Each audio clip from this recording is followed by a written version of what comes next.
Ito ang Wow Trending. Congressman Acop umabsent nga ba sa pangatlong hearing sa Congress sa issue ng prangkisa ng SMNI? Matapos kasi na ma-cite in contempt sila si Ka Eric at Dr. Loren Badoy sa House of Representatives, inulan ng mga pangit na komento si Congressman Romeo Acop.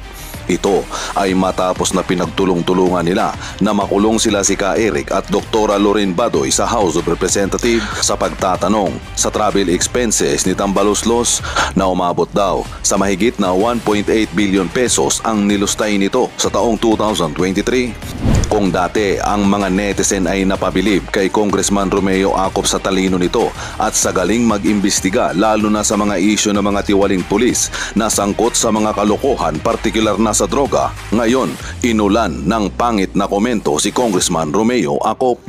Noong una, hinangaan namin si Congressman Romeo Acop kasi he seems to be a man full of integrity. Pero sa committee hearing kay Ka Eric at Dr. Loren Badoy, gumuho ang lahat ng paghanga namin lalo nang sabihan niya si Atty. Tolentino na dakdak ka pa ng dakdak dyan. Grabe, honorable bang matatawag yon? Walang second chance sa mga ganoong klaseng tao, walang modo. Sometimes the runner stumbles. Hope Mr. Acop realized that the integrity should never be sacrificed in exchange for the money and power. Itong si Congressman Acop, ang tapang-tapang niya sa Congress, pero bataan din pala siya ni Romualdez. Sana patuloy mong pairalin ang patas na pagbibigay ng mga batas sa mahihirap o mayaman.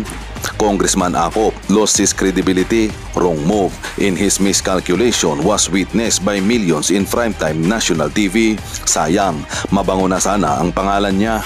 I work with Congressman Acop in Philippine Constabulary. AFP ay dismayed of his latest action against Ka Eric and Dr. Loren Badoy who risked their life in fighting against the communist.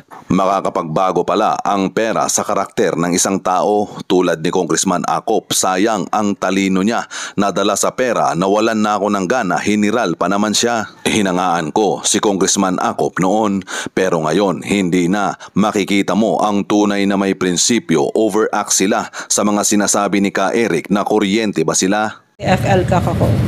Doon ko nalaman yung mga stories, mga kwento na nangyari sa mga kababayan natin, di ba?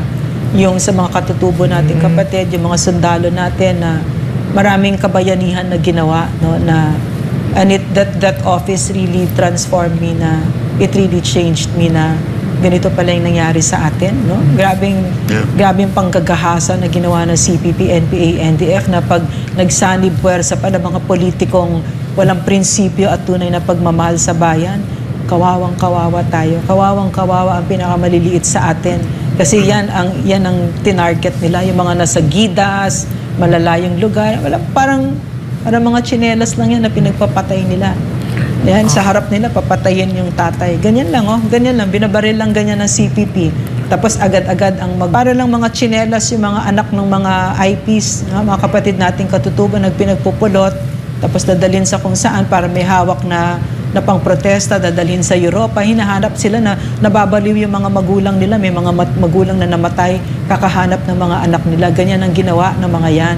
At maraming nagtakip sa kanila ng mga politiko. No? So yan ang sinasabi namin, ang katotohanan ibinibigay namin sa inyo. I'm so happy na we are stepping up at hindi na tayo papayag, hindi na tayo babalik doon. Franz Castro, binibigyan kita ng notice ngayon kahit na ano pang tumbling ang gawin mo dyan. Of course, may pera kayo ngayon, di ba? At maingay kayo ngayon. Pero tapos na, Franz. Yes. Alam na ng Pilipino kung sino kayo at hindi na kami papayag. Wala nang papayag dito kahit pa mag-peace talks kayo dyan na maling-maling desisyon, no? Na yan ginawa ni Charlie Galvez, no? Na walang sabi-sabi sa mga security clusters on his own. Ginawa nila Manuel Bautista, yung katrayduran na yan. Hindi papayag ang Pilipino. Tapos na yon. Tapos na ang CPP, France. Mag-surrender na kayo. Siyempre, Mama, ako'y natutuwa din mismo sa ginawa ng ating magigiting na PMAers. Yeah, At ito'y nagpapakita na buhay ang ating demokrasya. Na nandyan pala sila, Ma'am. Kasi sa laban natin, Ma'am, alam mo sa laban natin for 3 years dito, we interviewed soldier almost every day. We give importance to their service to our country. Yeah, because it's true. No? It is true. Yeah. Very true. Yeah. We do that every single day, five days a week. Tapos, because we thought, ma'am, di ba sa atin, we will continue this fight. Yun din utos sa atin ni Pastor eh. Yeah. We will continue this fight no matter what. We will give everything we got to finish this insurgency problem that is happening. To really finish this. Even the Makabayan Bloc, the three congressistas sitting there. Yun yung ating layunin. Focus tayo doon.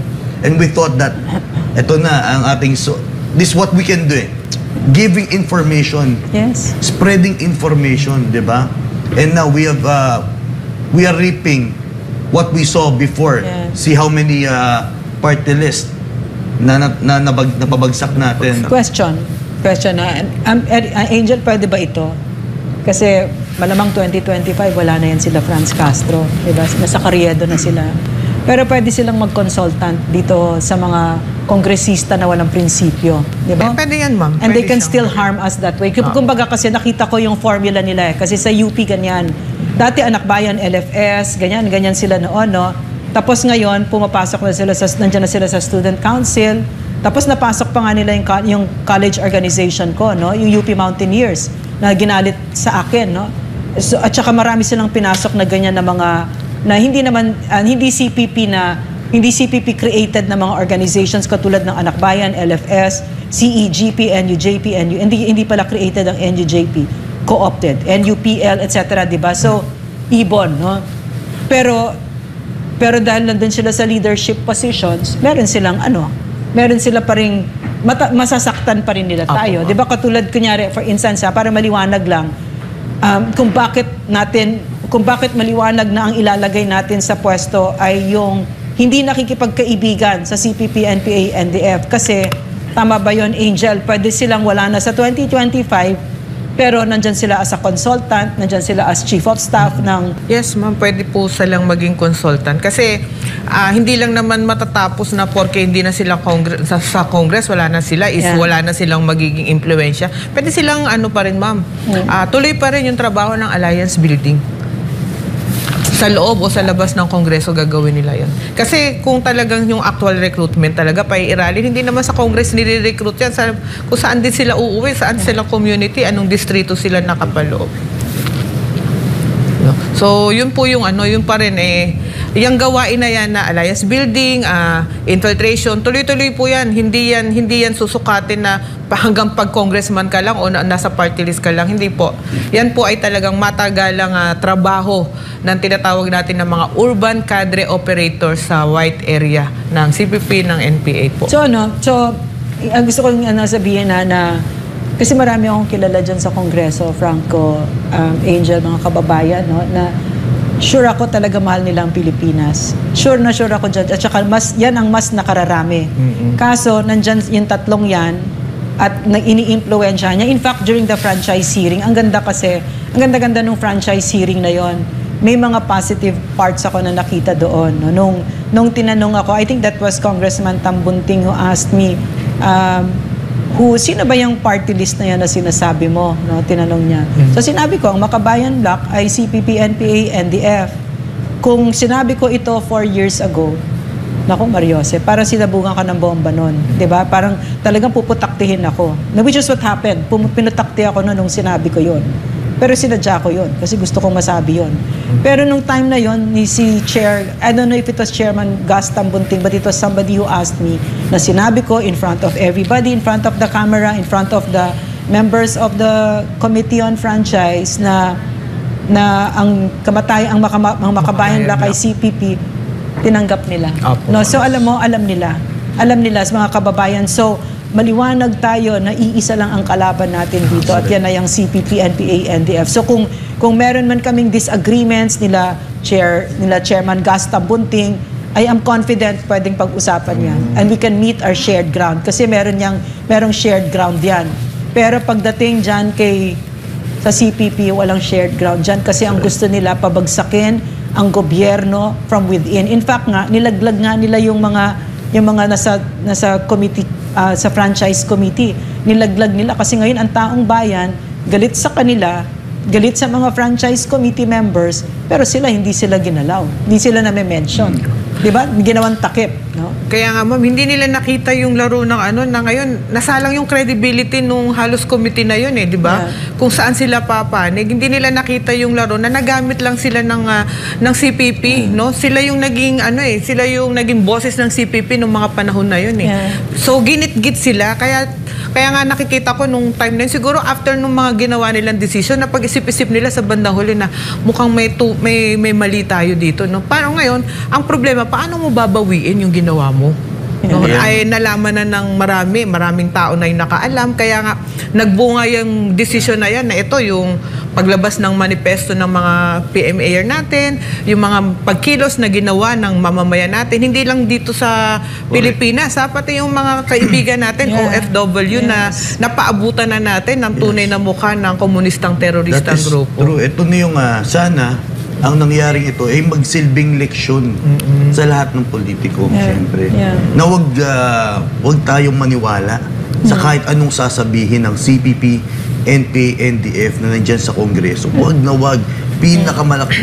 Maling gagawin po natin yan. Dahil in the end, wala pong ibang layunin ng CPP, NPA, NDF kundi sirain ang gobyerno, sirain ang ating pamahalaan. Yun lang, wala nang iba na nagkakagulo. Yun ang pinakagusto nila. Walang iba. Alam mo, Franco, Angel, mga kababayan, sa totoo lang kaibigan ko si Speaker Martin, no? And he's been very gentlemanly towards me lahat yan, no? At ang totoo lang, yung politics, wala akong pakialam dyan.